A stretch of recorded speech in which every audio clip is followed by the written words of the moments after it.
Hi, I'm Nikko Hurtado, and I'm at Black Anchor Collective in Hesperia, California. And this is my new Dia de los Muertos tattoo DVD.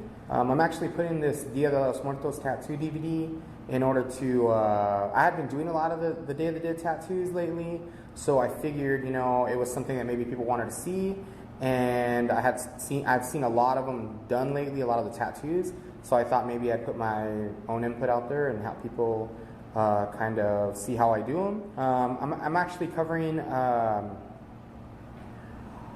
concept and design of like the makeup on the face and how I come about it, and like reference that I look at as far as like a skull and stuff like that. I'm covering a different palette than I've been using but don't normally use in my color portrait stuff. So this is more of like a painter's palette, and just trying to keep light source colors in light and shadows in shadow, and kind of using them together. So hopefully this creates a more 3D tattoo for you, and also covering value, shape, and the filigree, and just giving a different inside look at doing them, a different angle of it if you're not thinking of it like that. So hopefully this helps you out.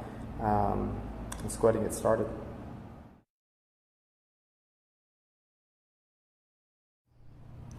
So I'm going to go ahead and get started talking to my brother right here about which picture we're going to choose. Just looking on the computer and going through them and making sure you're choosing the right one for the place in the body. Different spots in the body, different pictures work. So just really trying to think about the way it's going to look. We're going to have to mirror image this picture because it was taken the opposite way. Sometimes pictures look funny like that, but this one actually looks pretty good. It doesn't look off. So this is the picture we chose. Go ahead and cut it up and get it ready. Placement, make sure it's not too big. Just put it on there and make sure it really fits and looks well. He actually has another piece on the opposite side of that leg that me and Sean Barber did. So here's a skull, and when I'm doing the Day of the Dead stuff, I really trying to think about like the sockets and the way it rolls around, like the makeup, and also about the nose, just the way the cavity looks and kind of the shape of it. So that way it's not too big or not too small when you draw it on the face, because it has to be the right shapes, I always notice that if it's too square around the eyes, like the actual like makeup on the faces, it ends up looking really funny. So you really just want to kind of see how that top of that, forehead right inside of the socket kind of drops down and goes up towards the center. And then as far as like, on the bottom, really thinking about the cheekbones and stuff and how you can use like the filigree to make the cheekbones look right. So just trying to make it look the best it can. And you can kind of see where it's going to be. And so I'm going to go ahead and get started in drawing on this and trying to get that shape. I usually like to use the eyebrows because, it goes up right there. I know eyebrows usually go up on the outside, but I usually drop them in just to roll around more of the socket shape, the skull shape, just to make them look a little bit, just more like the skull. So we're gonna go ahead and just draw these in and see what it looks like. So you're really paying attention underneath the eye right there and kind of thinking about where the socket would be and how deep it would be, and just making sure it looks right. This is a real tricky part when you get to the tattooing part, because your value has to be right. I mean, I see a lot of these done, and the value is off sometimes inside the sockets, because it's really hard to think about, having to change the color and the value of inside of that area, especially with the eyes having to be so important. So I use this picture just because it's so dramatic to where you can see the light source hitting really well. So all you really need to do is just go, maybe five shades darker, and then just make sure you put your white highlights right. So yeah, just really sketching it in there, taking your time. My brother wanted one of these spider webs on the forehead, so just making sure I'm finding the center of the face. I think I draw it in right now. It takes me a second to realize it, I think, to draw it in, but right here, like I'm saying, paying attention to the cheekbone. So I'm gonna go ahead and start drawing these cheekbones in, and drawing like the filigree to really encase like the shape of this. She has real strong features, so, and real strong structure to her face, so it's real easy to draw on. I made sure to use like one light source when I took the picture, that way the shadows would be pretty heavy and it'd be a little bit easier to draw. as you can see, I drew the center of the face in there a little bit and trying to get like the shape of the lips with like the shape of the lines coming out. Just trying to make that look like teeth, you know, around the lips, like make it look like, you know, the gaps in between the teeth, and really keeping that the idea. I mean, really what you're drawing on here is the shape of a skull, so that's one thing you're really trying to think about. The nose, you know, I think it's really cool. I've seen a lot of them done like spades, so I kind of use that. I think it looks really cool, but it also has the shape of the skull's face. Just really trying to get this. Sometimes it's tough. Like sometimes I have to draw it a few times in order to get it right, or sketch on it a few times to get it to the place I want. I'm doing it right here on the photocopy, so that way, you know, I don't have to look through no tracing paper or anything, just doing it straight on. That way it comes out more to my liking, and I can kind of visualize and see more what it's going to look like. I usually do 2 lines, as you can see on the cheekbones, one kind of curving upward and then one curving under and hitting the lips, just because I like being able to shade inside of the gap there and kind of show the bottom jawbone, and then it shows kind of the top cheekbone of like if there was a skull there.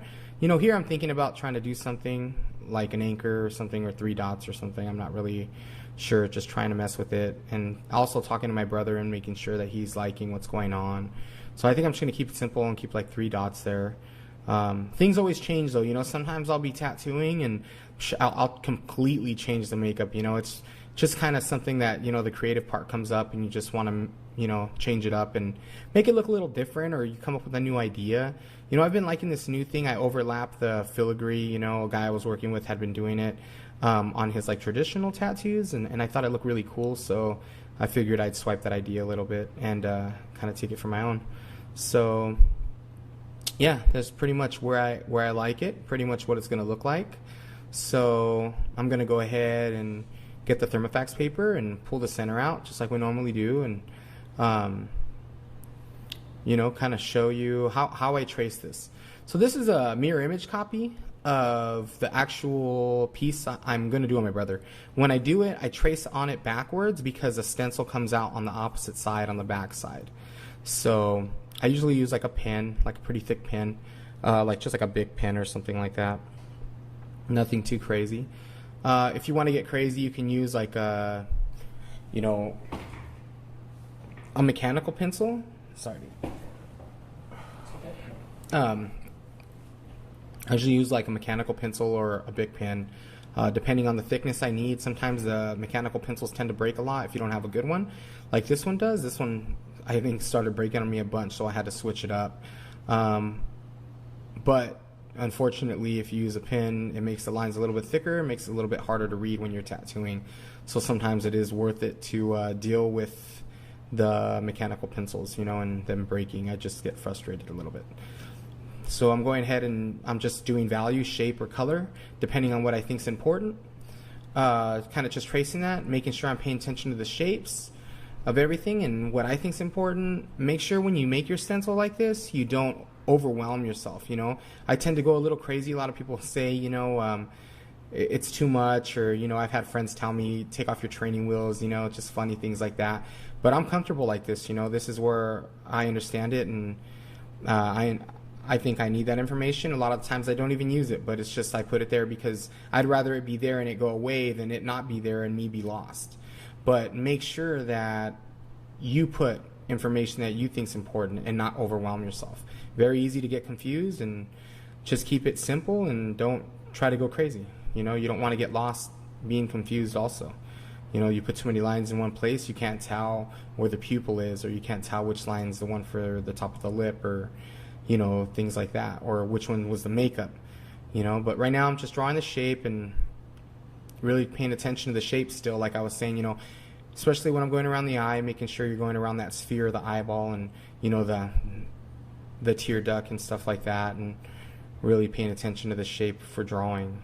Don't ever attempt these kind of pieces without drawing it first. I mean, if you've never drawn something this realistic or even come close, I wouldn't recommend tattooing it. It's pretty permanent, and you really don't want to have to live with really making a mistake that bad on somebody. So I flip it over. Usually what I do now is I go ahead and put it on the photocopier, just straight down like that. I put the purple side down after I stencil right on top of my thing. And what happens is the photocopier naturally, just on its own, no mirror imaging, no nothing, will print out the exact right piece of paper and the right stencil, so that way you can run through the thermofax machine. So you see, I use a mirror image copy. I go ahead and trace on top of that. I'm not going to use it backwards. It's the one I'm going to tattoo is actually going to be opposite. I put it on top of the printer. Printer prints it out. The printer gives me my my paper I'm going to run through the thermofax. So real simple. Go ahead and show you here. And that's what comes out the printer. You know, so when you run it through the thermofax, it's perfect. It's the right, it's mirror image just right on its own. And you don't need mirror imaging on your actual printer. You just do it in the Photoshop like I normally do. And then you come out with a nice, perfect stencil that you can use. And you can keep running if you need a, you know, if you put it on and it ends up being blurred, you can just keep running them and getting new ones, you know.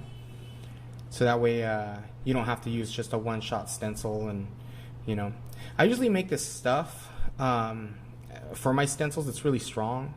It's just like speed stick deodorant I put in, and I go ahead and melt it down in a microwave, and I mix it with you know, green soap, distilled water, and alcohol. It's usually 1 full stick of deodorant melted down in the microwave about 15 seconds. That's the stuff right there. And then whatever the liquid comes out to, like the amount, I get the exact same amount of green soap and a distilled water, and it has to be like half green soap, half distilled water. And I go ahead and make sure it equals the same amount as the deodorant that was just melted. And then I mix them together, and then I put 2 caps of the alcohol bottle, like the actual caps on the bottle itself of alcohol. You put 2 caps into it and you shake it real well. It'll get a little thick. If it gets too thick, remelt it, add a little bit here and there. But the stuff is awesome. You know, see how well it sticks here? I mean, it works really great. See, you only pat it once and you try not to smudge it, but a little bit comes off. Give it about 10-15 minutes to dry, and that thing is going to be stuck on there the whole time you tattoo. It really is amazing stuff, real cheap to make. It only costs like, I don't know, maybe $3 to make it, and you have enough to last you a month or longer, you know. It's great stuff. I learned it from taking seminars and stuff like that. It's real cool. Usually I'll take my finger and just kind of smudge it to kind of get direction and an idea. You know, that's what those smudge marks are, just trying to get an idea of what I want, how far I want it to go, just kind of taking it off. I'll make sure to re-explain the stencil stuff one more time for you before the DVD's over, so that way you guys can make it and really, you know, understand it and use it, because it's really good stuff. So right here, I'm thinking about doing some rays, and my brother was talking, he wanted like a Virgin Mary kind of thing. So I made sure to draw something real simple, nothing crazy. I'm just trying to get like the shapes I want to use there. I really actually didn't know what I was going to do yet. I mean, I thought about different ideas and stuff, but yeah, you know, a lot of the time the background or things like this, you know, I leave pretty simple if it's going to be done in that same sitting, you know, and I just kind of make it up. You know what I mean? I don't really think about it too far in advance, and I pay attention more to what I'm going to do. So now I'm going to show you my favorite machine. That's my Aaron Kane machine right there. I've had that for about, you know, 7 years. I've used it most of my career. There was times I used other machines, but that's my hands down favorite machine. This is my second favorite machine. It's a Bloodhound machine. It's awesome. It runs great. It's never really given me any trouble, never changed anything on it. I've been using this machine a lot. It's a FK iron. Really light, really good, really strong. It's a number 3 actually. I'm really honored to have it, because I guess Gaston don't give those out, but that's an awesome machine, and I got it from him. And yeah, I have a shag built machine. It's a rotary. It's really solid, really good machine. I use that for like an 8 round. One of my favorite machines. This is a Stigma Hyper. I've been using this for a few months now. It's a really good machine. Got to be careful. It's really powerful. It runs a lot faster than the older ones. I actually like the way the older ones run, but this one's really good. I've used it a lot. Has different jacks you can use on the back, as you can see. This is also from Stigma, but this is a Bazaar. I actually really like this machine. It runs a little bit slower. It's not as powerful. I can use this one a little bit better as far as for like detail. I use rounds in these, not for line work, but actual for detail work. This is Franco's machine. It's I think it's called a Bishop, and I got this from him. It's an amazing machine. It reminds me of one of the first rotaries I ever bought, and it runs really well, really slow, really good hit. Runs really good. So these are the machines I'm gonna pick to use today on this Day of the Dead piece. The first machine is a Bloodhound machine. That's one of my favorite machines I've used. I'm actually going to use a 9 bug pin mag in that.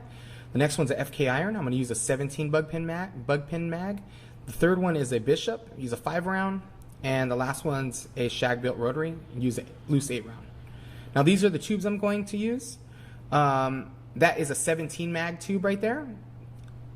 It's actually a 15 from, these are next generation tubes. So I got one for my 8, one for my 5, one for my 9, and one for my 17. The 17 and 9 are normally 15 and 7 mags with standard needles. So I'm going ahead and go and put these inks out. I put a black from Eternal. I put a plum. I went and put a dark purple out from Fusion. I put like an indigo blue from Intense. I put like a royal blue from Eternal. I put an icy blue from Fusion. I'm going to go ahead and put some more ink caps out. This is a different palette I've been using. Actually, I've been painting a bunch, just trying to relearn my color theory. My mind's been kind of blown by some painter artists I've met, and it's really made me humbled and made me hungry to learn more about color and really learn about light and shadow, you know. So I like to thank all these painters that I've met. So I went ahead, go ahead and put a light purple out from Fusion, putting out a brown from a dark brown and a brown from Fusion, putting out like an ochre from Eternal ink. I wanted these on the light side where the light's hitting. I didn't want them on the shadow color side. So one row is actually what's in light, and one row is actually what's in shadow. So I was trying to keep that separate. I'm putting out a dark red. I think it's a pomegranate red. I put 2 of those out. Putting out a bright red from Intense. I think it's like a sunflower from Eternal. That's a ochre, a yellow ochre from Intense. It's an awesome color. It's a Mike DeMasi color. I really enjoy it. I put out Burnt Sienna from Fusion. I put a green, lime green out from Fusion. Tangelo from Fusion. Like a Wild Orchid from Intense, something like that. A flesh tone from Eternal. A dark flesh tone from Fusion. Putting out Plague, like something like, I don't know, Plague Brown or something. And then some golden yellow, some flesh tone from Fusion. Right now I'm putting, I was almost out of this one. This one's awesome. It's called Peachy Flesh, and it's from Eternal. It's an awesome color. I put 2 of those out. I'm going to mix a little bit of white in there. Well, actually, this is a light color I mixed myself. It's in an Eternal bottle, but I kind of mixed it. It's a little lighter. I use a little white in there too. And put some whites out. Just a bunch of white. I use a lot of white and some colors mixing down, things like that. So I'm going ahead and go put water over these colors. Just because it's a really warm day where I live, and so they're drying out, and I don't want to have to be hitting and barbing my needles on these the tops of these inks as they dry out. So, man, my hand's moving fast there. Man, I love the way that looked. Okay, so we're going to go ahead and get started. Everything's set up.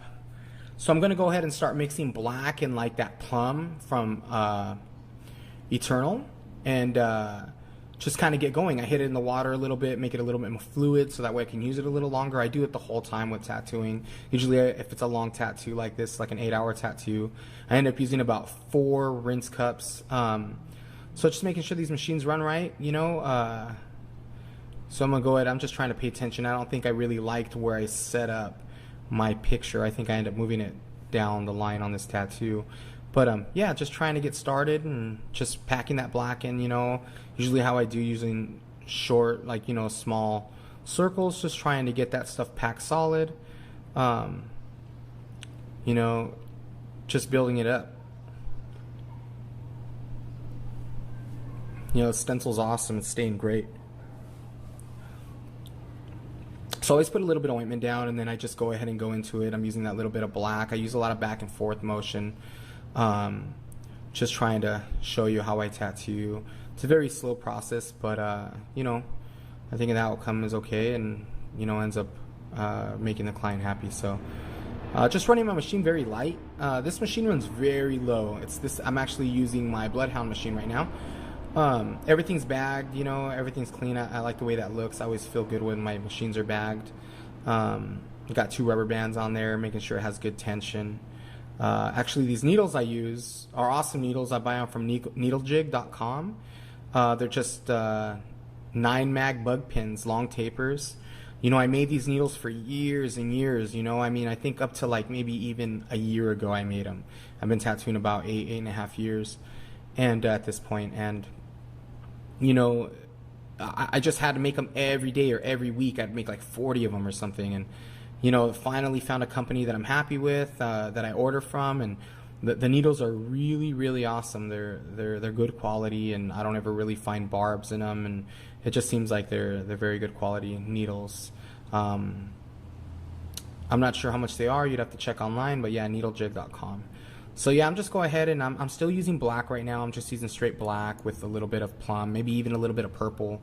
As I get closer to the jaw, you'll see I'll start using a little bit of black, purple, and red. Using a little bit more red. Right now I'm kind of mixing back and forth with everything that's in shadow, using a little bit more of like an olive green in there, and a little bit of like the olive greens is from Eternal also. It's an awesome color. Olive green, and then into my blacks and purples. Yeah. So I'm actually going to switch this because it's irritating me a little bit, and it's not in the right area. You know, I think that it's better if I have it to the side a little bit. See it a little bit better. That's a little better. I think I adjusted a little bit more later too. It's very hard to get the right placement. I'm sure you guys have all dealt with that. So yeah, this is my hand movement, just small circles, small strokes. Right now I'm just using probably straight black, little purple. I always mix a little black into my purple, just building it up, you know, just trying to have some fun and really trying to build it up. Yeah, so this is actual real time.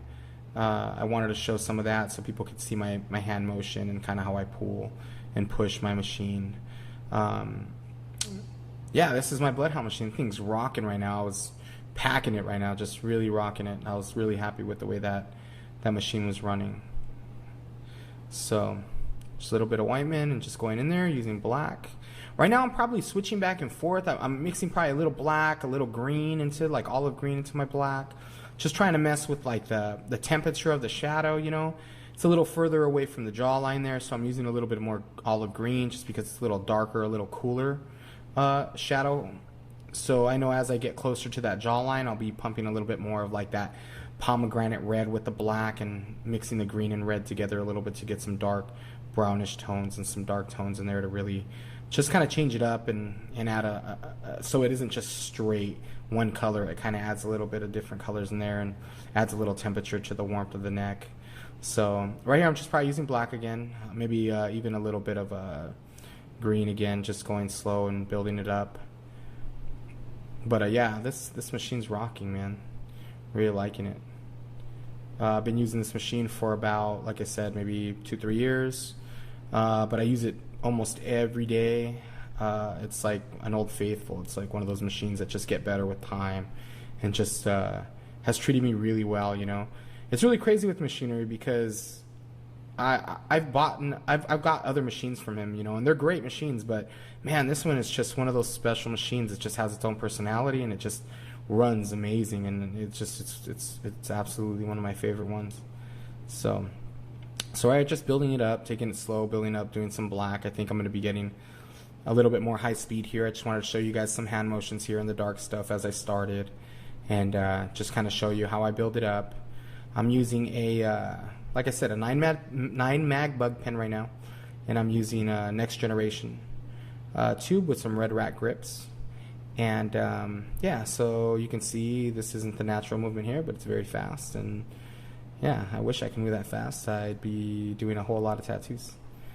But yeah, you can see there's a little bit more purple in there, a little more green.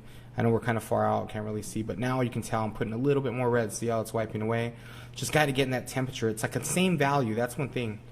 So yeah, I'm just mixing a little bit of black or right now I just actually mix some plum and purple with a little bit of red. You can see the color in there going. So I'm going to hit that pomegranate red a little bit. hit a little bit of purple, or that's actually plum, pomegranate red and a little bit of plum, hit the water a little bit. Stick it underneath that jaw, get that dark value red in there. Just kind of build it up, you know, just kind of take my time. And yeah, so get a little bit, same color, a little bit of purple, a little bit of plum, and a little bit of red. Just kind of mix it up in there in my tube and make sure it's the right value. Hit the water and off we go back to the jaw, you know, just kind of getting it under there. And you know, I like soft edges, so really trying to make that edge soft. I'm not trying to make a hard line there. I'm just trying to keep it real soft. Keeps things a little bit more realistic. I know a lot of times my stuff, you know, in the past and even now, I'll end up going too tight and making it too crisp, but I definitely like soft edges a lot, and then just deciding where the hard edges should be. As you can tell, this stencil's staying awesome, and when we get to a part where it's a little bit more boring on this DVD, I'll go ahead and explain that mixture again, because it's really helpful and it's helped me a lot. So yeah, I'm using a little bit of plum, you know, looks like I'm using a little bit of indigo. Just using a little black and plum right here. Just getting it real dark, maybe even a little bit of purple, just trying to get that area in there and blocked in, just some dark values.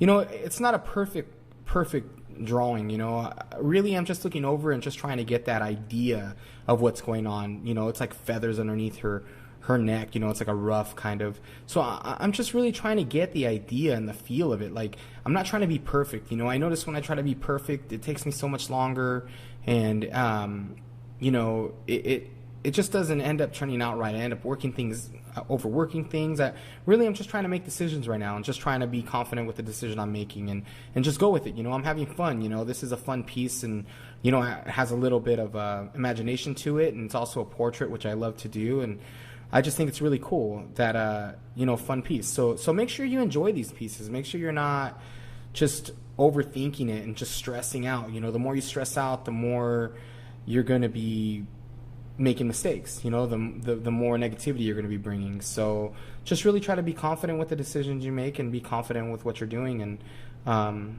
I promise the piece will come out good. You know, you'll be a lot more happy with it, and it'll heal up a lot better and give you the chance to go into it again and adjust whatever you think needs adjustment. It's better to make the adjustment on the second time around rather than overwork it and scar someone and, you know, not be able to adjust it ever. You know, things can be adjusted. They can't be changed, but adjusted, yes. So just going in there, I'm using a little bit of blue now. Now I'm probably using a little periwinkle color mixture I'm mixing there. You can get a great periwinkle from Intense. Eternal sells a great periwinkle. And so does Fusion. They all have some great colors. These are the three companies I use very often. You know, they have great colors. It's great companies. I really don't use anyone else other than that.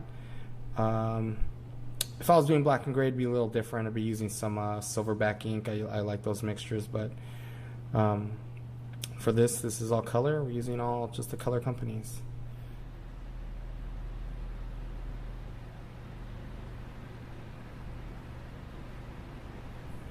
So yeah, I'm just using, right now I'm mixing actually like a medium brown, like just brown from Fusion, and just the medium blue from Fusion. I'm not really sure what the color called exactly, but you can see they're pretty clear what it is. It's not a dark blue, it's not a light blue. Mixing those to make like a nice gray. Depending on how much more blue you mix with the brown, or how much brown you mix with the blue, it's going to make it a little darker. But you see there, mixing a little white into it, hitting it, it makes a nice gray. You know, I want it a little bit more brown. I can hit a little bit more brown, make it a little bit more a brownish gray. And then just going, you can see the color right there that I'm mixing. It's like a little bit of a brownish, reddish, like gray. Really cool periwinkle color I'm just mixing on my own. Really cool. I learned this from painting. Just kind of mixing opposite colors. It's really just like an orange and a blue you're mixing to make like a gray, and mixing a little bit of white in there to make the values different. So just mixing those together, getting those down. Right now I'm using that FK iron. It's a really super light machine, super powerful machine, runs really well. I actually just started using these red rat grips maybe about 6 months ago, ever since I started working with Carlos Rojas. If you haven't had a chance to look at his work, his name is Carlos Rojas. He's a really amazing artist that's been working with me, really talented painter. he introduced me to these. I've seen people use them, but I actually had the chance to use them with him, and I went and bought some, and I quite enjoy them. And they're real comfortable on my hand and less hand fatigue. So I always tend to wrap my clip cord around my machine. You know, I wrap it the opposite way, right underneath the vise. It tends to balance my machine out a little bit better. Really helps me move around. I actually learned this from the guy that I apprenticed under, Mike DeMossi. He taught me how to do that. It was just something that he did, and really helped me out, you know. And I've been using it ever since. It's kind of funny. People always ask me how come I do it, and I always tell them it's because of Mike. But it's just funny that it's one of those habits that I've kept from the beginning. So it is true, you know, habits you learn, you keep throughout your career, usually with anything you do. So yeah, I'm go ahead and I'm using some blacks and purples right now, and before that I was using the blue and the brown mixture and a little bit of white. Like I said, this is a palette that I've been messing with painters that I've been hanging out with, and just kind of learning from them. This isn't the normal palette I use, but I've been challenging myself to learn new things. So I think it's something that I've kind of been practicing with, and I've liked the results. So I'm going to share it with you, especially on a piece like this. So right now, just using a little bit of blue, a little bit of black, knock it in there. Right now, just trying to get that shape, like I said, you know, I start dark to light. So right now I'm just really trying to assess the dark areas and really trying to get those knocked in there so that way I can go ahead and move on and start mixing more colors. Just using back and forth motion, you know. Shins are so weird, man. Like, you know, whenever I work on shins right there, it always feels so tough, so you have to be really delicate there, you know, especially with these pieces when you're going to be working it a lot. As you can tell right there, I use a little bit more blue with the brown mix. That's kind of what I'm using right there, a little blue, little brown mixture, and white. Just trying to get those ideas too as I'm sketching. You can see I'm sketching in there, kind of looking over, seeing what it looks like, getting the feel of what those little feathers look like, and then just kind of like throwing them down, you know, just knocking them in there real quick and just getting an idea. Not trying to be perfect, you know. It would just take me too long, and I'm not really worrying about that. I'm just trying to get the idea there. You know, just trying to move on. I mean, you can't really tell what they are anyways, so just trying to make it the idea. So I'm right here trying to just knock them in there, still using the blacks, purples, using that FK iron. Thing's powerful, running really well. So just right now I'll be getting into those other colors like, you know, the tans and stuff, and just getting that white drapery in there. Those things are really hard to do, especially working off a photo like this. Sometimes it's the light values are tough, you know.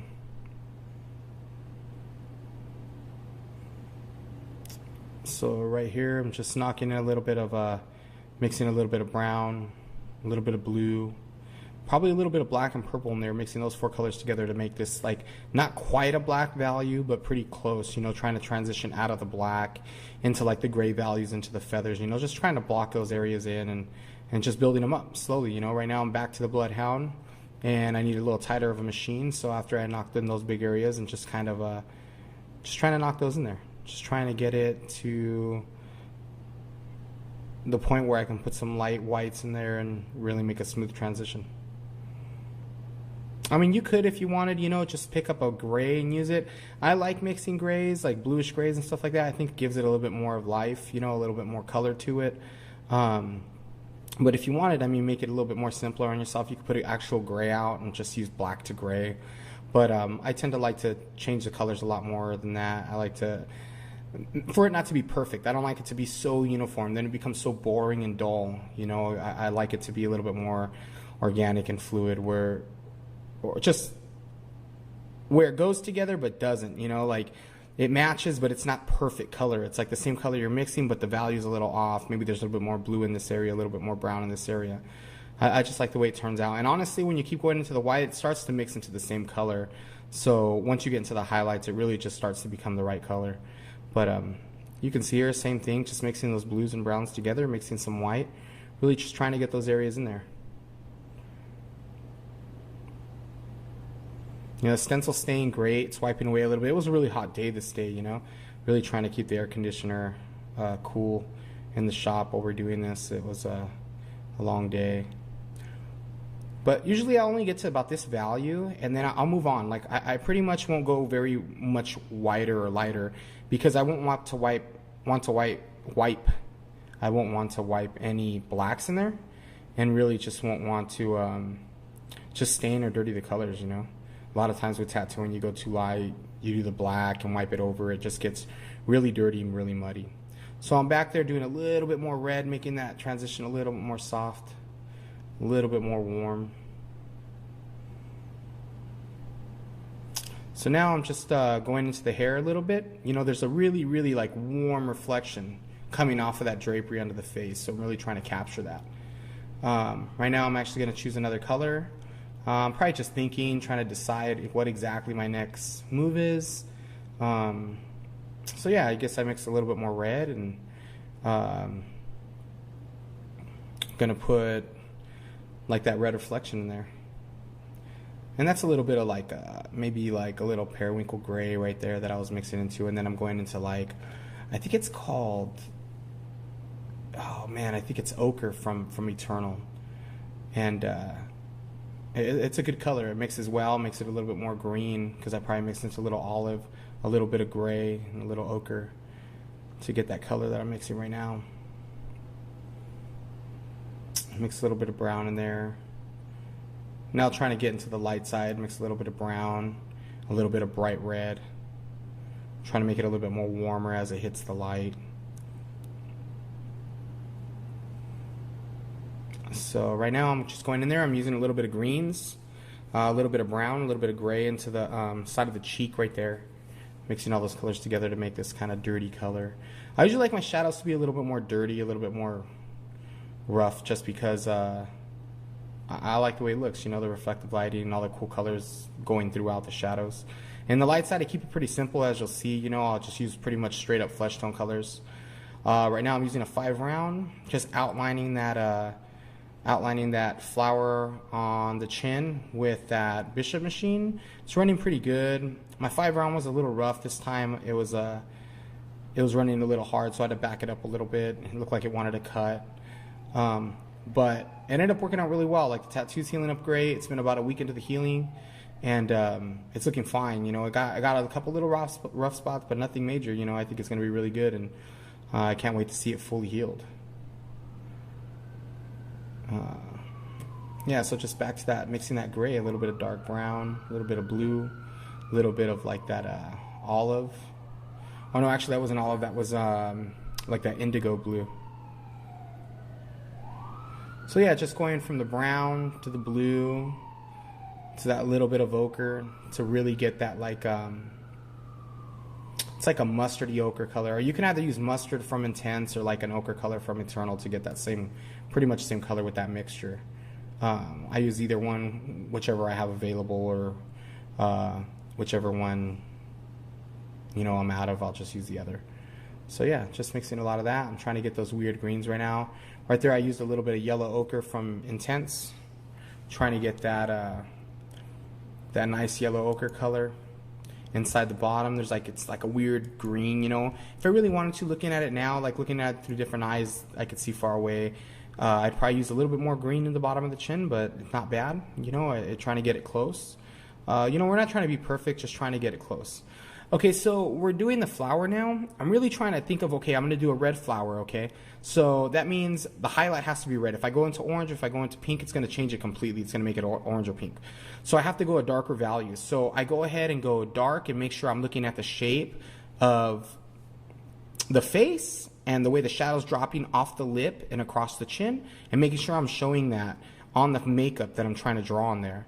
And so then I go all the way up to red, and I think the brightest color I used on there was Tangelo from Fusion. You know, Tangerine is very similar from Eternal, and you can get it from Eternal too. But both those companies are very good companies with that color. They're very similar. So I'm going ahead and mixing some more black outline, just hitting the water so that way I can move it around a little bit. As you can see, I'm just trying to thicken up that line a little bit. I hit it twice, give it a little bit of line weight on the face. And I am just probably trying to see what's going on. Let me see. Yeah, just outlining it in black. Just trying to get those major shapes in there. I'm just trying to clean it up. You know, the line drawing wasn't perfect, so I had to like kind of clean it up as I'm drawing. Remember, the whole time you're tattooing, you should be drawing at the same time. Just don't rely on your stencil. Your stencil's your guide. So if you see something wrong, fix it. You know, don't just go with it because it's there. It doesn't mean it's perfect. Like, just try to draw. You know, you should always be drawing. When you're making the stencil, you're drawing. You know, when you're tattooing, you're drawing. When you're doing the outline, you're drawing. Trying to fix it, you know, trying to make it better than it was. So underneath the lip here, I'm really trying to stick this real warm shadow under there. I'm actually mixing some greens and browns into it as it gets a little bit away from the lip. You know, just trying to make it, you can see it in the picture, it got a little bit more gray. So I'm mixing a little bit more brown, a little bit more blue, that gray I was telling you. I actually got away from using a lot of the just straight up periwinkle color. I used that for years. I'm always trying to teach myself, so I'm really changing it up using the blue and the gray. And this looks amazing right here.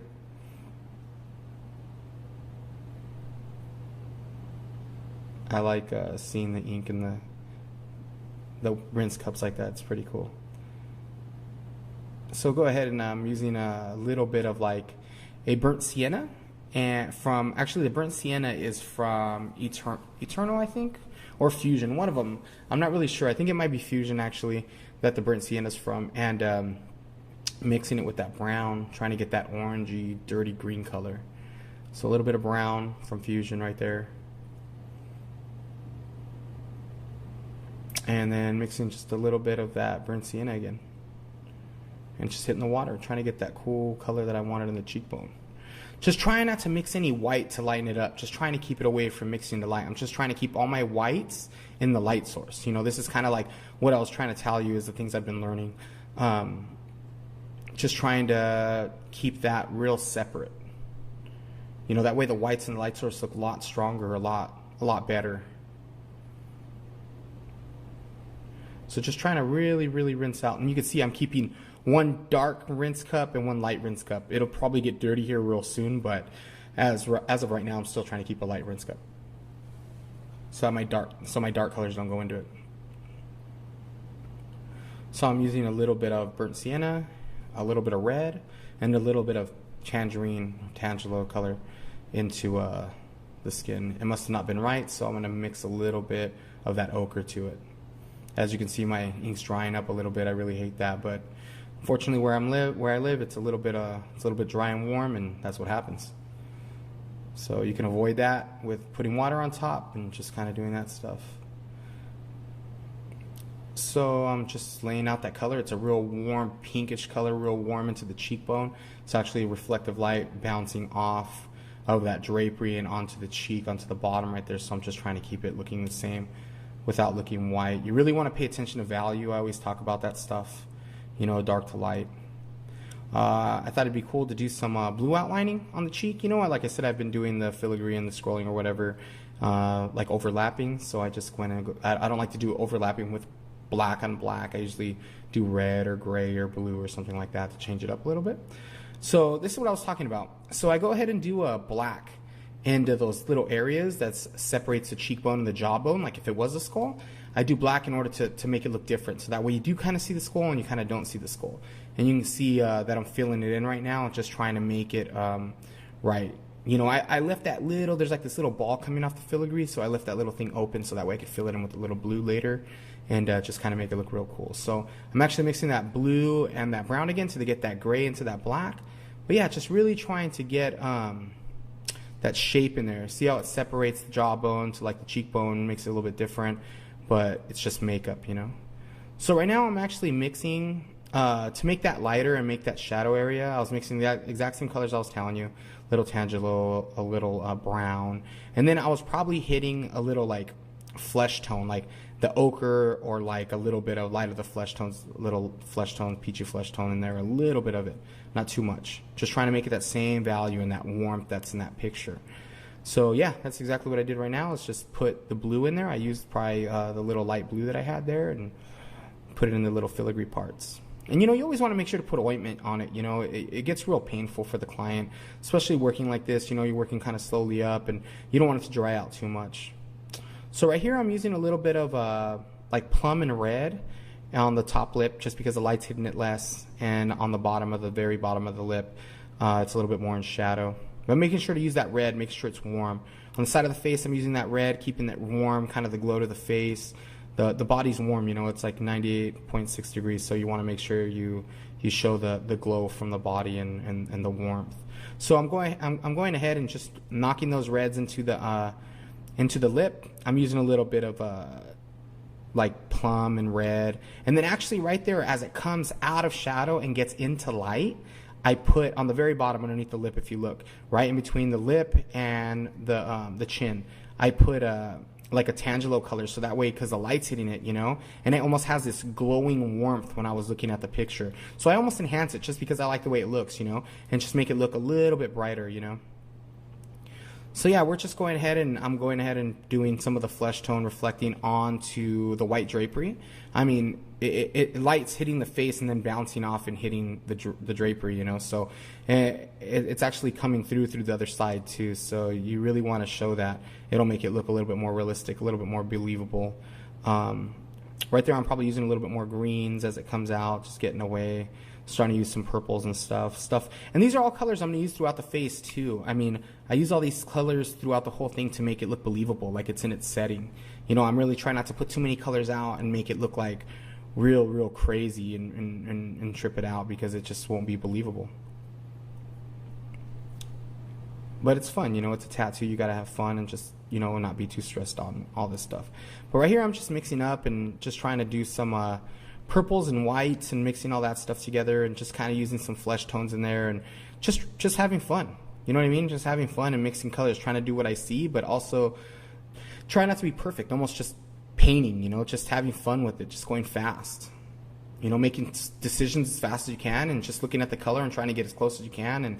But really, value is important, you know, because I could probably use any color in that spot, and as long as the value is right, you know, it's going to work.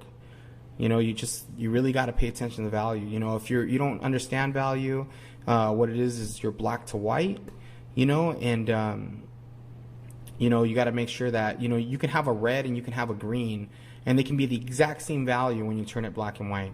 That's why I say, you know, if you ever take my seminar or anything like that, you know, I'll always take my tattoos and go into Photoshop and show you that I'll turn it black and white, and show you that they hold up just the same in black and white as they do in color, to show you that I'm really thinking about value first and foremost before I'm thinking about color theory or anything like that. So you really want to pay attention to that stuff. Right here, he's bleeding a little bit more just because I'm hitting that shin, and I'm trying to get that color packed, and, you know, really trying to get in there. You got to be really careful, real gentle with that shin, you know, easy to chew it up, easy to overwork it. So I'm really trying to clean my machine out. You know, I've been going probably on this tattoo easily now 2.5 hours, maybe even 3. You know, my machine's starting to get dirty. I make sure to put a little green soap, or if you're using dial, a little bit of dial soap into those rinse cups.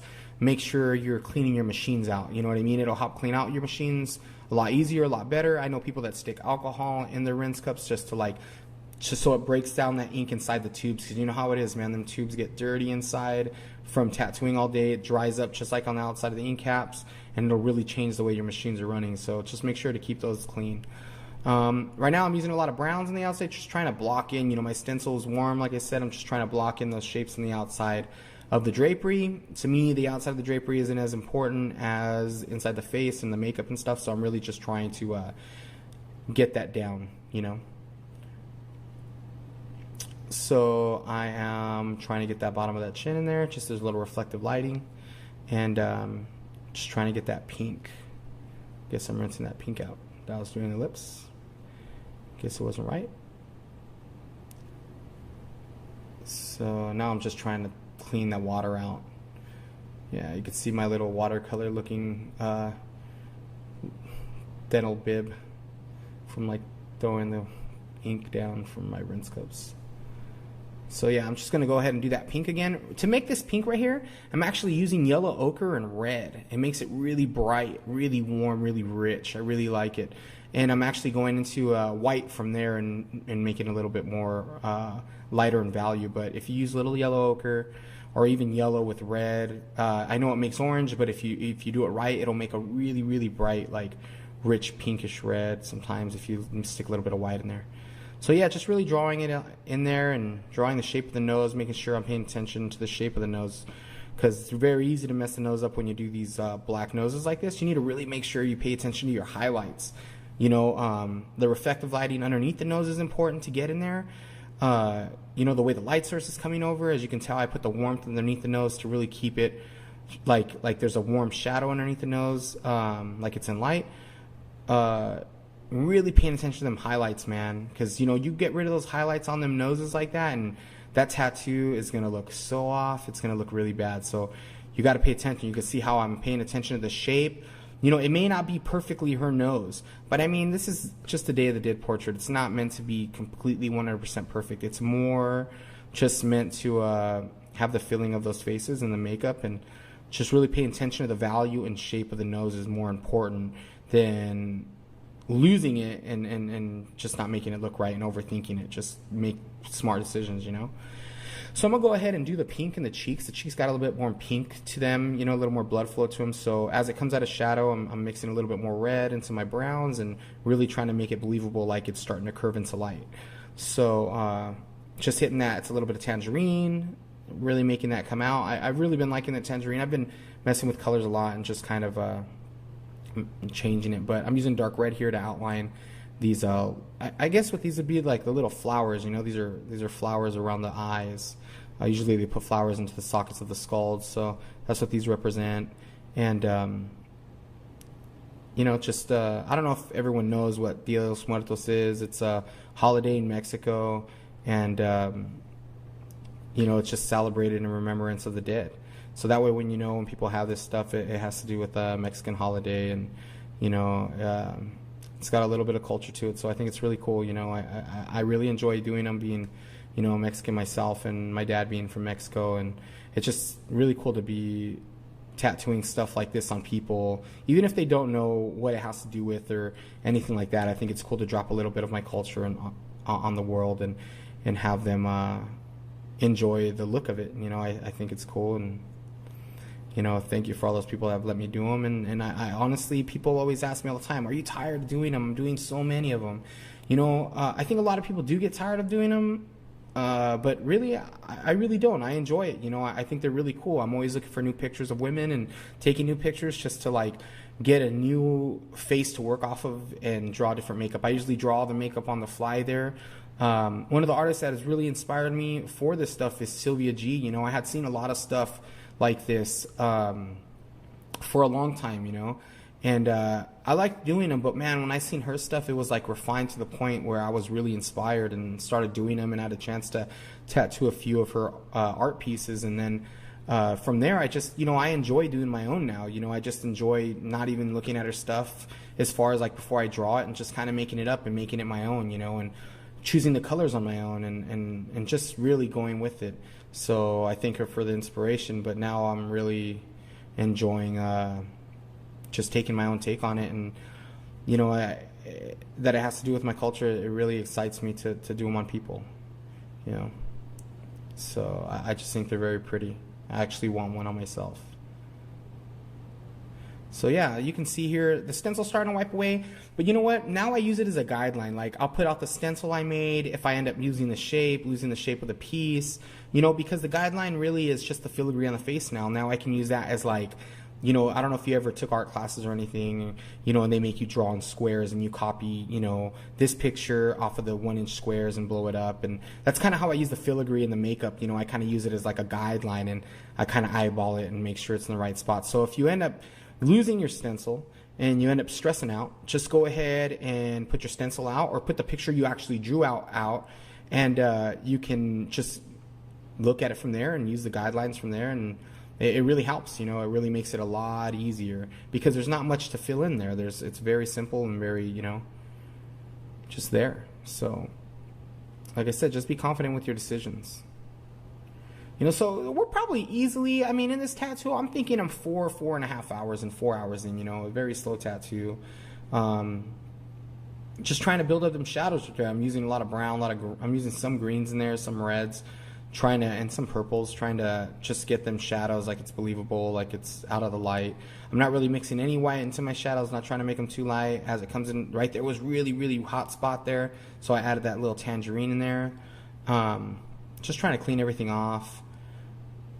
So yeah, just trying to make sure them shapes. Look at how I'm doing these sockets, okay? So the light comes down while the brow is there, underneath the eyebrow, that goes out of light because the light's not hitting it. As it comes back into light, it's on top of the eyelid. Okay, the bottom eyelid is not as much in light. So you really want to pay attention to that. Even if you go a little bit more crazy and just make it darker and lighter, it's going to look right. But I see a lot of people don't mess with the value. If it's going to help you, you know, the reference you're using, make it black and white so you can see what it's doing. Maybe darken it up and make it black and white so that way you can see how dark the socket should be, you know. It's really going to help you to do that. But I would definitely think about the way the light's hitting it and what's underneath and what's on top.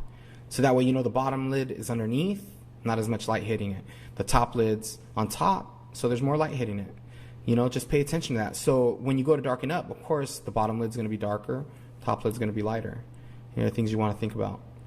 So I'm going ahead and do this blue here. You know, I like to fill these parts in blue and make them right.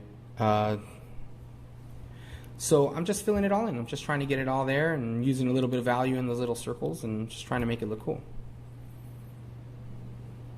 You know, so right now I'm just kind of using that indigo blue, and I think that's from Eternal, and I mean Intense, I'm sorry, not Eternal.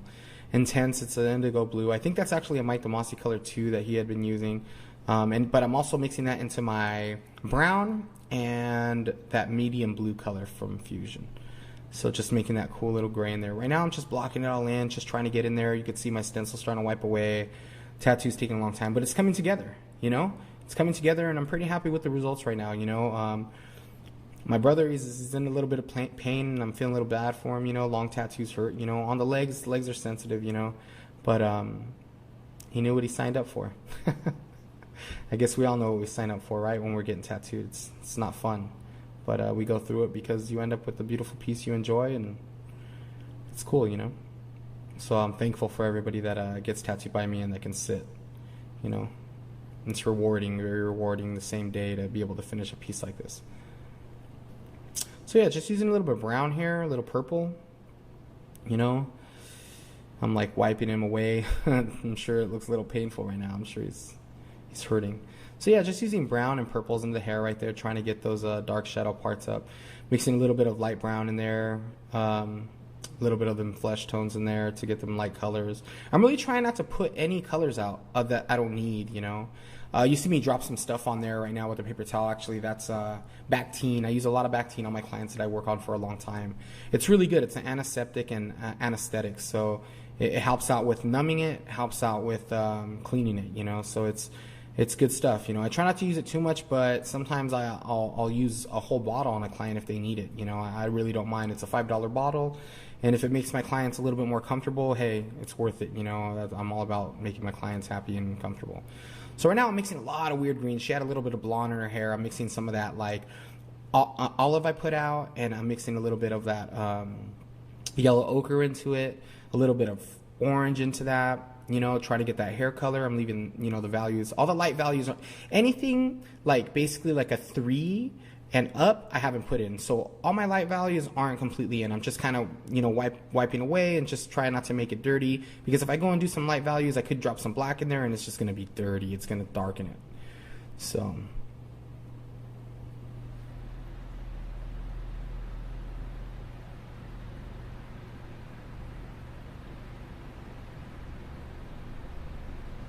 okay, so right here I'm actually mixing like a light flesh tone with some purple maybe and some blue, real light.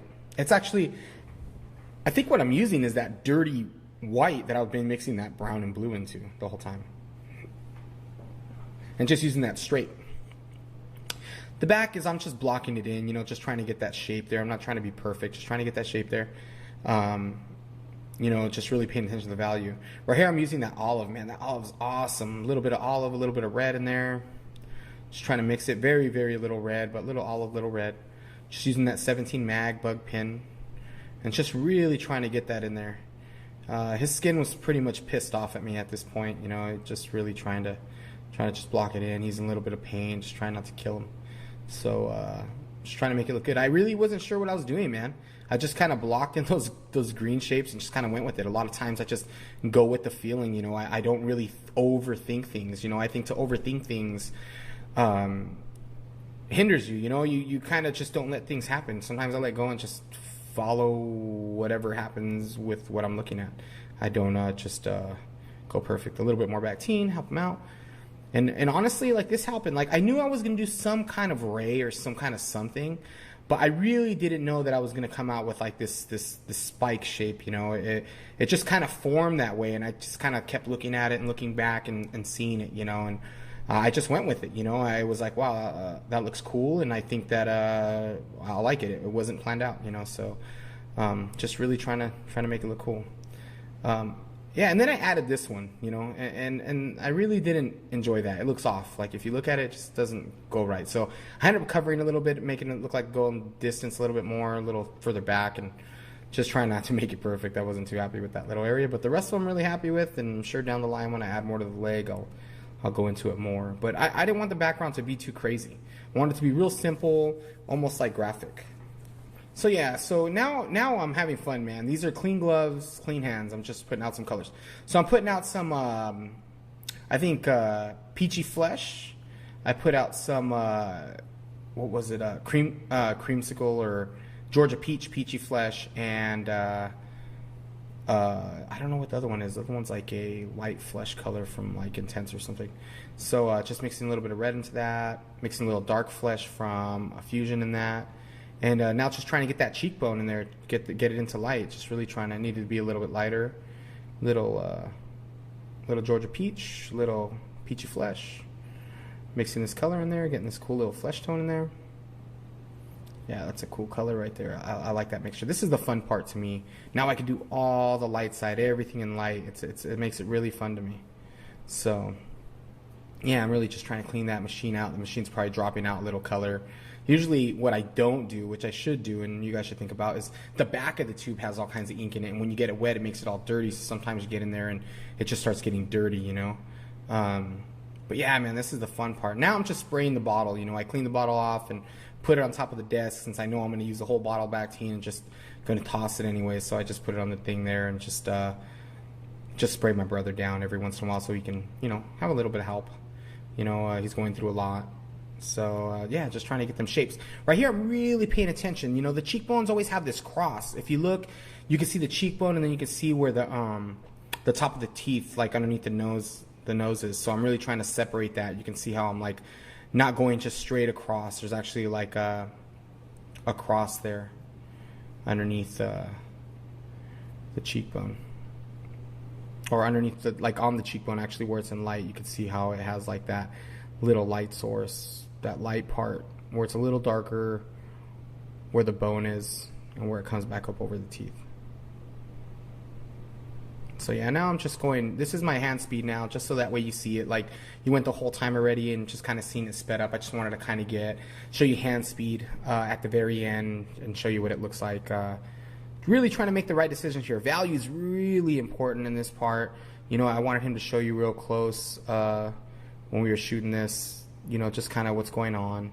You know, I'm not perfect. You know, my line work isn't the most perfect. I don't really think that technically, like, I'm like the best tattooer or anything like that. It's just you know, it's more just drawing for me and stuff like that. I'm trying to do clean lines, things like that. But for these pieces, I'm really just trying to make it the best I can for what I see.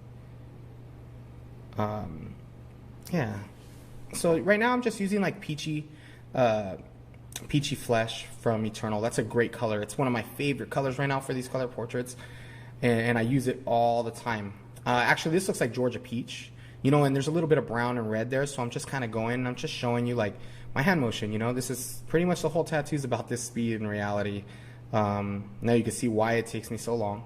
You know, I always lay the lines down first, you know, and then I just go right over them, you know. I just really try to pay attention, maybe try not to overwork it, you know. Usually these heal up great, you know. I've done a bunch of them, and I really haven't seen one heal up really bad. I mean, knock on wood, that they keep healing up great, you know. But yeah, you can see even the color goes into those lines a little bit. It doesn't even matter. It knocks it back a little bit. I kind of enjoy that stuff. I like stuff that happens like that, little accidents, you know. It doesn't really matter to me. It doesn't need to be 100% perfect. It's a tattoo, and if I need to touch it up, I will, you know. But as far as for the first pass and stuff, this is kind of the way I gotta lay it out. Unless I was just gonna outline the whole thing and then go into it again in a second pass and color it. But either way, I'd have to go over the lines. You know, I could do the line work at the end, do the whole portrait, but it really wouldn't work the same. I'd rather do it this way with the line work and kind of go over it. That way, it does lighten up in value in certain spots and darken up, stays dark where it needs to stay dark. So yeah, you can kind of see me just building it up here, and I'm going into like that peachy flesh into a little bit of white and just really paying attention to my movement, you know. Yeah, I'm using that FK iron, and this machine's really pushing that ink, man. It's really pushing that tube and needle. It's running great. I was really happy with the way that machine ran that day, and you know, I think I'm running it off an Icon power supply. The Icon power supply is one of my favorite. But when I travel, I use a small little pulse power supply. It's really small. It runs great, runs my rotary. That's all I really care, is because I use rotaries with traditional machines all the time. I actually learned about rotaries from using Numas. As you know, if you watched my older DVD or whatever, I use Numas with it, and it was good, you know. But I just wanted to show you guys, you know, what I usually use is coils and you know, some rotaries. That's usually what I use every day, and I love them, man. I love my coils and I love my rotaries a lot. And Numas are awesome too. But this is usually what I stick with right here, is, you know, my coils. I'm going to be doing another DVD, and it's going to be part of this. So it's going to be a black and white Dia de los Muertos DVD. So you guys can kind of see what I'm talking about with value and just paying attention, and be a little bit more simple. Probably something very similar, probably the same, like similar face, similar shape, similar drawing. That way you can kind of, you know, see them together, kind of. They're going to go together. But now I'm just trying to get all into the light side, just really paying attention to them shapes. You know what's funny is, like, a lot of times you look at the picture and you can barely see the value change. Man, those are my favorite parts, the very, very minor subtleties of the light source, because light's very hard to get right. Sometimes you could just make something look very flat by just putting one light color through the whole thing. I like the little bit of difference with the values. You know, I like a little bit of change. And you can see kind of how I put on this this Bactine. Like I said, that Bactine bottle will be thrown away. I won't use it again. You know, you want to make sure you're very clean, paying attention, you know, that you're not going to hurt anyone or hurt yourself or, you know, anything like that. I mean, you're dealing with blood and you're dealing with a lot of things like that. You want to think about cleanliness and really paying attention, taking care of your clients. And also what's real important is taking care of yourself. You know, you don't want to harm yourself and take it back home to your family or anything like that. So it's really important. We are dealing with blood, and, you know, you really gotta respect that. So now I'm just going to use a little bit of tangerine just to put in around the makeup, you know, around these eyes. You know, I'm using an 8-round right here. I'm using that shag-built rotary. It's an awesome rotary. Runs really slow, has a good punch to it. It's really strong. It's a strong machine. If you turn it up, that thing is going to pound that stuff in there. But I tend to run it really low, really soft, just enough so I can move real slow and just slowly build this stuff. And I mean, you can see, look, it's going right in there, man. This thing is awesome. This is a really super loose 8-round. I can use a loose 8-round. I can use a loose 5-round, loose 7-round, a loose 9-round. Any of those would work for this. But I'm using a loose 8, and I tend to use those a lot. So I enjoy the rotaries. They're a little light. That's why I like using the meters. I use a pulse with a meter. I use an Icon with a meter. So that way I know how fast they're running. It tells me how much volts are going to them. You know, I usually run this shag-built rotary probably around 6, maybe, honestly, anywhere between like 5 and 8, depending on how fast. But right now I'm probably using about 6.5, you know, something like that, 7.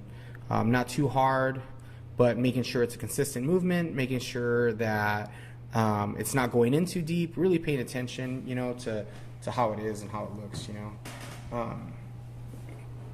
So yeah, I'm just going through it and trying to make it look solid, and I'm actually in those little areas that I'm leaving open because I'm not trying to make these completely solid. I'm going to do a little bit of white or flesh tone highlights. I've been doing that with my the makeup that I've been doing on these girls, and it's been fun, you know, just trying to make it look embedded in the skin, you know. I think it's cool. But these 8 rounds and 5 rounds are standard taper number 12 needles, or long taper number 12 needles. I really don't pay attention to it too much. Actually, what I've been messing with a lot lately, is number 4 bug pins. I mean, not number 4, 00 bug pins, but 4 round needles, and they've been working really well. This is one thing you really want to pay attention to right here. I'm using this 8 round, and I'm knocking in the shadow area in the eyes. You know, people tend to make the eyes white. In the eyes. Eyes aren't white. You know what I mean? The whites of the eyes around are not white. They have shadows on them. They are light, yes, but you do want to knock in them shadows. If you make them solid white, man, that thing is going to look like a zombie. It's not going to look right. So you really want to pay attention to those shadows and really kind of put them in there, you know, and make them look right. So right now I'm just putting a little bit of Bactine on there, trying to help them out. And also helps me clean it up. Put a little green soap on my towel, paper towel, and put a little bit of Bactine on there, and then clean it off, you know. So that way, you know, it kind of helps them out and doesn't give them a bunch of pain. So getting very close now. You know, I did all the light side of flesh tones. I need to still stick whites in there in the face. I'm actually making it move a little bit. And I'm probably going to start knocking in lights and doing the eyes, you know, trying to get the eyes in there and really making them look the way they need to. So yeah, so you can see here I'm just packing in that white, man, just trying to get that white. Maybe I'll probably boost the contrast in the background later, but you know, for right now I'm just going to do it the way it is and let it heal and then go back through it later. But I was looking at the rays and they just looked unfinished to me, so I actually grabbed some yellow ochre, some yellow that I had there, and kind of brightened it and faded it off into the skin. I actually liked a little bit more of a glow that I have. So this is kind of how I put some Bactine. I actually put a paper towel over there, make sure it's on there, make sure it's real. It usually helps them a lot. So I went through the eyes. I put a little bit of green in the eyes, detailed them up a little bit. You can see me just kind of going through there. Now I'm darkening it and just trying to make the eyelids look more realistic, look more right. I'm adding a little bit of eyelashes to them, really paying attention not to go into the white, you know, making sure my needles hung out a little bit further. I added these little dots in there. It looked unfinished. I didn't like the way the spider web looked, so I just added that because I wasn't too happy with the way it just finished. So that's kind of things I say, like you just kind of go on the fly and just kind of make it up and change things, you know. That's the fun part about this. I'm doing the portrait, but I'm also have creative freedom with it and get to have fun. But now I'm putting the light values in the nose, light values into the eyes. I'm putting them flesh tones into the forehead, really just trying to make it look right. I'm just like tightening it up, doing the detail I need to do, you know, to really make it look finished and make it look right. Remember, the most important things are value, drawing, you know. Color is the last thing you want to think about. But it is good to try color once you do learn value and really try to pay attention to, you know, using different colors. So right here I'm using a little bit of white, and I left little gaps, so I'm kind of just making it look like it's carved into the skin. You know?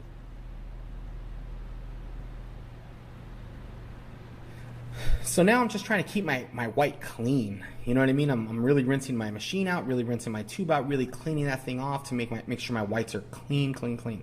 So now I'm just going in there, knocking in them highlights into the lips. These are the most important ones.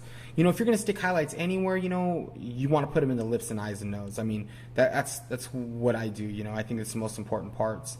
I tend to go a little crazy with white on these pieces because even though the whole face is solid and everything's going to tone down. It may look a little bit more crazy when I'm finished, but when it heals, it just has a slight little looking like it's carved into the skin. So I try not to overdo it, but sometimes, you know, overdoing of white is very easy to do, and, you know, unfortunately we all do it. But right here I'm just putting a little bit of white into the upper lip and just trying to make it look good and nice. And then I put that little white highlight, maybe it's even a little gray, kind of dotted up and just kind of faded off into the skin. I like the way that looks. And there's also a little bit of white here. You can see, like, sometimes decisions aren't the best. I put too much white right there, and you'll see me later go back into it because I wasn't quite happy with that, and it needed a little bit more of a transition, so I'll take my bag and just kind of clean it up because it just was too much for right there. So this kind of stuff, I left those little gaps because I want these to stand out a lot, and I just like for it to look carved into the skin, so like it's a part of her, not just makeup. So yeah, just putting these white highlights, making sure I'm paying attention, being very careful. I mean, this 5 rounds is very powerful in this rotary, you know. But you know, I'm really enjoying this rotary, you know. I mean, I jump around a lot with machines, you know, but I do it for the reason because it teaches me so much. Sometimes, man, you gotta try everything. You gotta try things. Unfortunately, sometimes it's permanent, but like, you know, if you're a good artist or a good tattooer, you'll be able to really make better decisions. And you know if something's chewing something up, or you know if it's overworking, or you know if it's too much, so you can stop using it. You know, those are the things we have to judge ourselves. But I mean, if I don't like something, I won't use it anymore. I won't ever use it. But if it's something I enjoy and makes me excited to tattoo, it's like a new toy, you know. I think it's one of those things that keep me excited on tattooing, keeps me excited on learning. And you know, I love new toys. I mean, it's my job, my hobby, and my love at the same time. So I really enjoy getting new things for it, trying new inks, trying new machines, new power supplies, everything, you know, just everything, trying new techniques, painting and trying new techniques with this. So really search outside of the box and really try to make yourself, you know, learn. And you can see here, you know, I love tattooing. I just really do. And I love art. So hopefully you guys feel the same, and you try to do your best. But yeah, this rotary is awesome. I'm really enjoying using it, and I switch all the time, man. Sometimes I'll use just all coils. Sometimes I'll use all rotaries. Sometimes I'll use all swash stripes. You know, just really like, it's just how I feel that day. You know, I mean, I love jumping back and forth. I want to have an educated opinion on all these things. You know, even Numas. You know, I'll use those once in a while and just kind of see. You know, and they feel great, man. Like, you know, like when you jump from one machine to the other, sometimes you just feel great.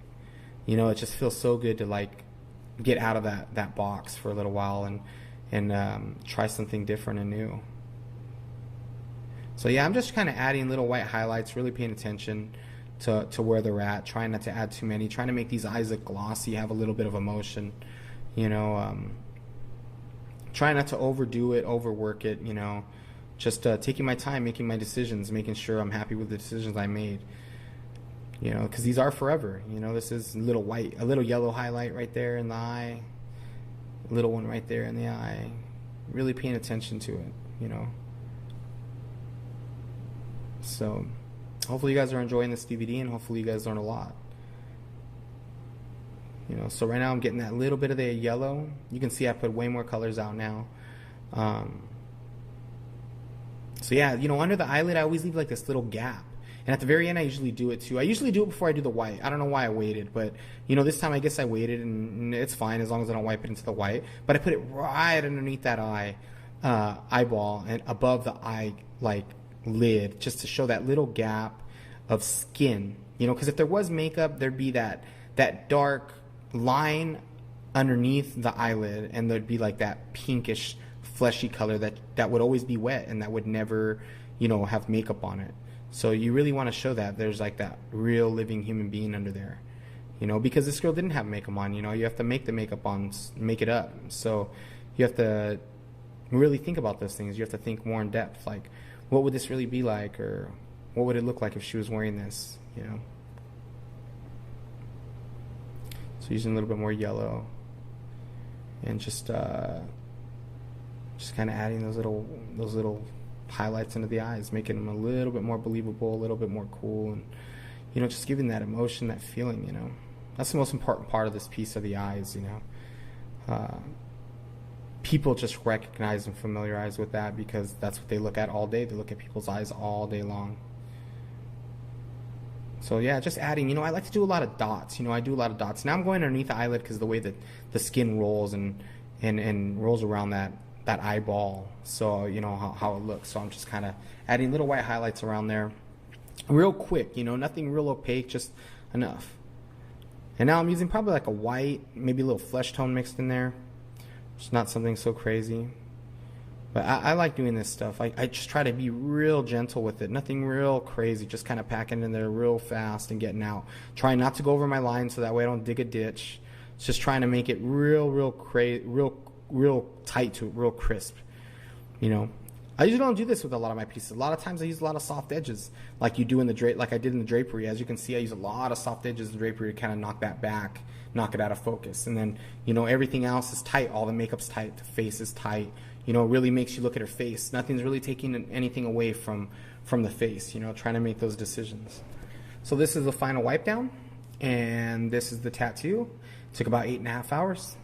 Thank you very much for watching. I really appreciate it. Hopefully you learned something new. Hopefully it gave you a different perspective on this, and have a good night. Thank you. I just finished the Dia de los Muertos tattoo. It was about 8.5 hour tattoo. It went really well. The skin was real good. The colors went in really well. The only thing that I think had a problem with more was the 5-round. It seemed like it was wanting to cut, so I had to really be careful with like laying the lines in there and not going too slow. So I had to actually mess with that a little bit and kind of make it work with it. Overall, the tattoo was fun. There was a lot of creativity in it because having to deal with the shape and value of the socket's nose to make them dark is one of the hardest things. But once you know and you kind of have an idea, then it helps you out. It went really well. Hopefully when you do it, you don't have a problem with the 5-round. But hopefully you learn something off of this information that I've given you on this DVD. I pretty much covered everything I do. Make sure that if you are going to attempt something like this, you draw it first, and make sure you can draw it first because it is permanent on people's bodies, and you don't want to make a permanent mistake. Everyone makes mistakes, but the least amount of them that you can make, the better you are. Make sure to keep an eye out for more DVDs coming from Black Anchor Collective and more DVDs from friends of mine that are going to be involved with helping people learn and education in tattooing. These tattoo DVDs are not meant for the beginner. These are meant for professionals that have been tattooing. So there is no setup and there is no teaching of how to tattoo. What there is teaching is just technique, and if you are a professional, you will understand these things I'm talking about. I'd like to say thank you to everyone that's helped me learn along the way. There's so many names that I could mention, but as far as the people out there, you know who you are that have helped me learn tremendously. People I've worked with, people that I've had the chance to meet, people I've really looked up to. I've told you who you are. Thank you very much again. Got love for all you guys. Thank you for watching. This is Nikko Hurtado at Black Anchor Collective. Good night.